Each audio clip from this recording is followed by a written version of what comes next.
Bom dia, mais uma segunda-feira aqui com o nosso projeto Vida Feliz, hoje no dia 10 de novembro de 2025,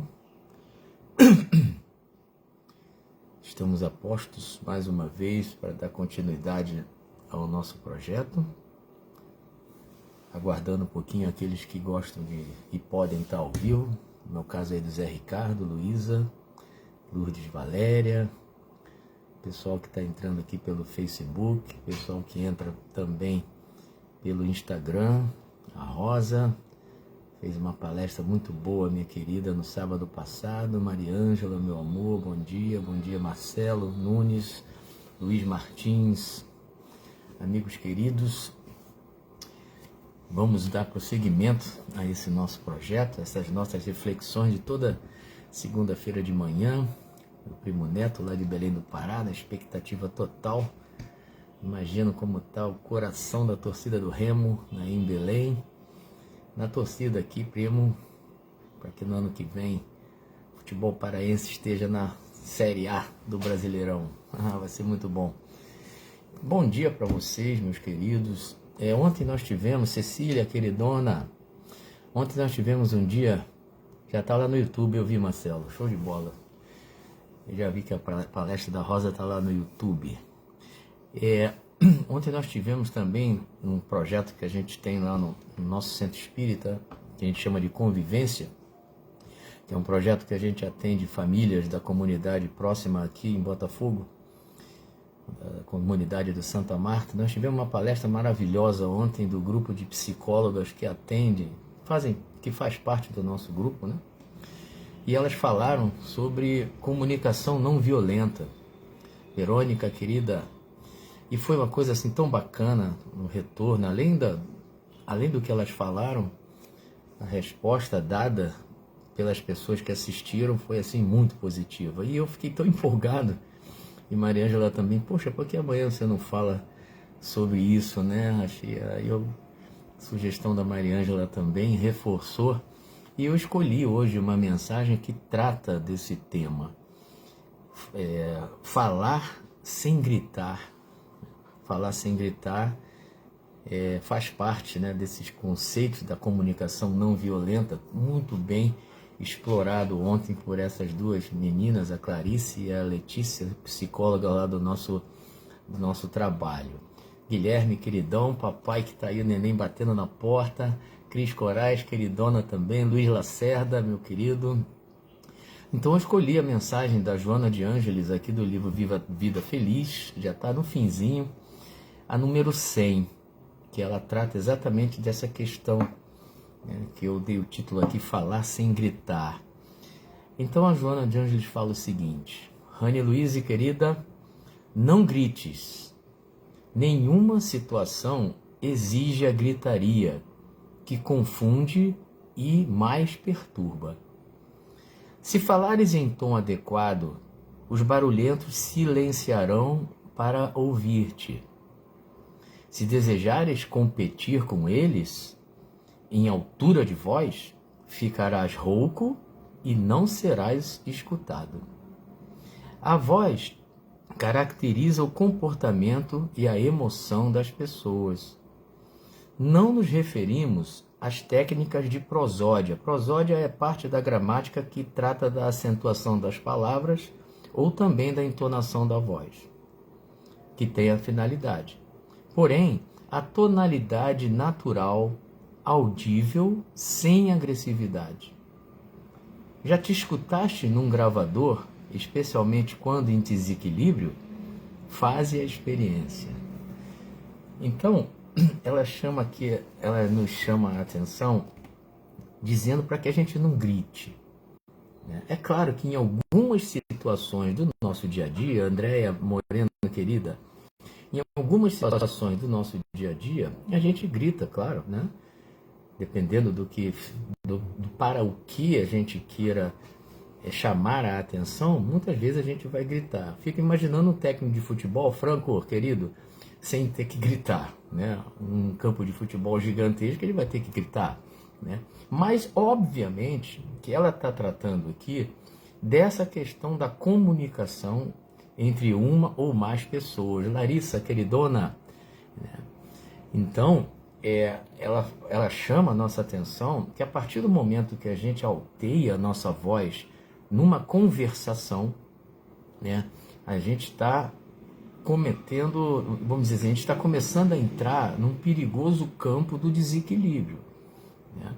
Especialmente quando há uma conversa um tanto quanto mais densa, em que há um desacordo, em que há um conflito de ideias, né? Então, ela fala que o tom adequado, se nós nos posicionarmos de uma maneira adequada no diálogo, né? Ou seja, não altear a voz, não gritar, porque a partir do momento que a gente resolve gritar, é porque, por exemplo, ou nós já perdemos a razão, ou estamos querendo impor a nossa razão, o nosso ponto de vista. Então, obviamente que, como ela fala aqui, isso vai gerar confusão e perturbação, né? Porque, como bem colocaram as meninas ontem, nesse trabalho que eu falei para vocês, né, a maneira como a gente vai se dirigir dentro de um contexto, de uma conversação, de um diálogo, é fundamental para que o nosso interlocutor ele abra os canais de percepção porque a gente quer falar. Então, quando a gente já chega gritando, né, naturalmente a pessoa que está recebendo, que deveria, que a gente gostaria que ouvisse o que a gente está falando, aquela pessoa, de uma forma até inconsciente e numa atitude de defesa, ela vai contra-atacar. Tá? A gente sabe que é muito difícil, como nós colocamos ontem lá, as pessoas tiveram essa reação, uma reação natural, né? Porque, por exemplo, falaram de filhos, né? Filhos adolescentes, que chega uma hora que tem que gritar, né? Então, a gente sabe que é difícil, porém, vale sempre a pena nós levarmos em consideração a importância de nós tentarmos não gritar, tentarmos conversar dentro de um padrão de tranquilidade, de serenidade, apesar dos pesares. A gente sabe disso, gente. É algo muito difícil, mas não tem como nós não refletirmos sobre isso, né? Porque a pessoa com a qual nós estamos estabelecendo aquela relação, no caso de uma conversação, para que a coisa possa fluir de uma maneira que seja positiva para o quadro em si, não apenas para mim ou para ela, né? Mas para os dois, para que haja realmente um acréscimo de concordância, ou pelo menos de aceitação um do outro, é óbvio que o tom da nossa voz vai ser fundamental. Marcelo está dizendo aqui, difícil não gritar vez ou outra com o adolescente, mas precisamos nos policiar. Surgiu isso ontem lá, Márcio Jerônimo, queridão também, Lídia. Surgiu isso ontem lá. Várias mães que têm filhos adolescentes que chegam uma hora e falam, não aguento, chega uma hora que, né, a grande maioria das vezes o grito é disfuncional. É isso mesmo, Franco. Então, é difícil, não é uma coisa tão fácil, porém, como as meninas, as psicólogas ontem, Franco, depois você dá uma olhada no início aí que eu expliquei, elas ontem foram muito boas nesse sentido. Não há mágica nisso, apenas esforços que a gente tem que fazer constantemente para moderar o nosso tom de voz. Tem pessoas que já têm o tom de voz alteado, né? Nós conhecemos, bom dia, Lídia, não sei se eu já te dei bom dia, Lídia.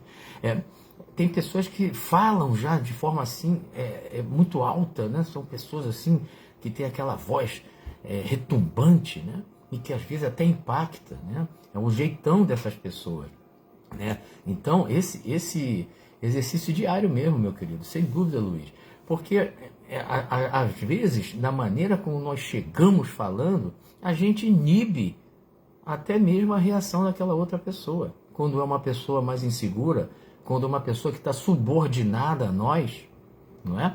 Porque se a pessoa está subordinada a nós, dependendo da condição dela, ela vai ficar magoada porque ela não vai poder altear a voz da maneira como ela gostaria, porque ela está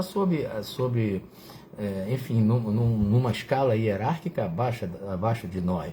Então tudo isso precisa ser levado em consideração, né? Então, é uma questão de respeito. É uma questão também da gente querer efetivamente ser ouvido. Não é verdade? Porque se a gente chega num tom, como ela deu um exemplo ontem maravilhoso, né? Ela deu assim, poxa, tem pessoas que chegam, pô, você nunca me escuta. Ela deu esse exemplo ontem, né? Você nunca me escuta, ou seja, isso não é verdade. Né? Mas só que naquele momento eu estou chateado, eu estou magoado, né? Porque eu quero atenção, mas ao invés de eu chegar, poxa, como a sugestão que elas deram ontem, poxa, será que você tem 5 minutos para me ouvir? Saia do celular, dá para você me ouvir aqui por 5 minutos? É diferente da gente chegar com aquela raiva, que a gente está com raiva naquele momento, porque a pessoa não está dando a atenção que a gente gostaria de receber. Mas ao invés de nós chegarmos, né, de nós chegarmos e, poxa, será que você pode só ligar, deixar o celular, você pode me dar 5 minutos de atenção? Mas não, a gente chega como, pô, você nunca me escuta. Aí, a partir do momento que eu chego dessa maneira, como é que o meu interlocutor vai reagir? De uma maneira igualmente, porque ele ou ela, nunca, isso é o absurdo, é o exagero. Naquele momento, ele não está ouvindo. Então, mas quando eu chego e falo nunca, aí já vai gerar um impacto no interlocutor. Ou seja, é um exercício muito bacana da gente tentar fazer. Mas, obviamente, repito, não é fácil, né? Mas elas chamaram essa atenção, né? Para que a gente primeiro identifique a situação, depois veja como nós estamos nos sentindo e tentar processar o que nós vamos falar de uma maneira que possa ser produtivo para o resultado que a gente deseja. Eu achei, olha, eu fiquei tão impactado com o trabalho que elas fizeram ontem, né? Que eu resolvi falar aqui, né? O Franco está falando, trabalhar a empatia é uma estratégia para encontrar a melhor forma de alcançar a atenção do próximo, sem dúvida nenhuma. Isso serve para tudo, para marido, para esposa, para filho, para pai, para mãe, que é óbvio que tem algumas pessoas do nosso relacionamento, às vezes muito próximo, que a gente não tem a devida condição, a gente não tem assim a vontade, a gente tem a dificuldade de relacionamento que faz com que muitas vezes essa nossa comunicação ela seja violenta. E não é só através do grito, não, gente. Às vezes uma desatenção, às vezes não está olhando no olho, ou não está, enfim. Existem várias formas de nós nos comunicarmos. Mas hoje a Joana fala da questão do grito, né? A Andréa está falando, ser escutado não tem relação com o tom de voz, mas com o que se fala. Exatamente. Então não é difícil, né? Em começar a tentar.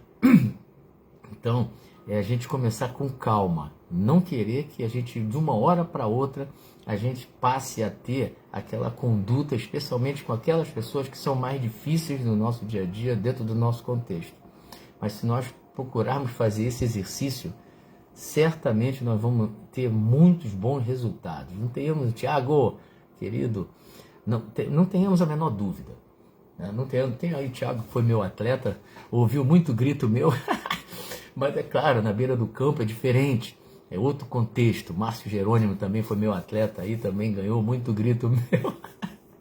Mas então, gente, primeiro falar das qualidades, depois das coisas positivas, depois se faz a colocação que queremos levantar. Exatamente, as estratégias cada um de nós vai estabelecer, né? Mas o mais importante é tentar agir de tal forma que o nosso interlocutor, aquele que vai nos ouvir, ele abra minimamente o seu campo de percepção para o que a gente quer falar. E o que a gente vai falar, a maneira como nós vamos falar, é determinante para que esse processo realmente seja bem sucedido. Tá bom, meus queridos? Um grande beijo para vocês, uma semana de muita paz, de muita harmonia, serenidade, saúde, enfim. Tudo que é importante verdadeiramente na nossa vida, tá bom, gente? Um grande abraço e até a próxima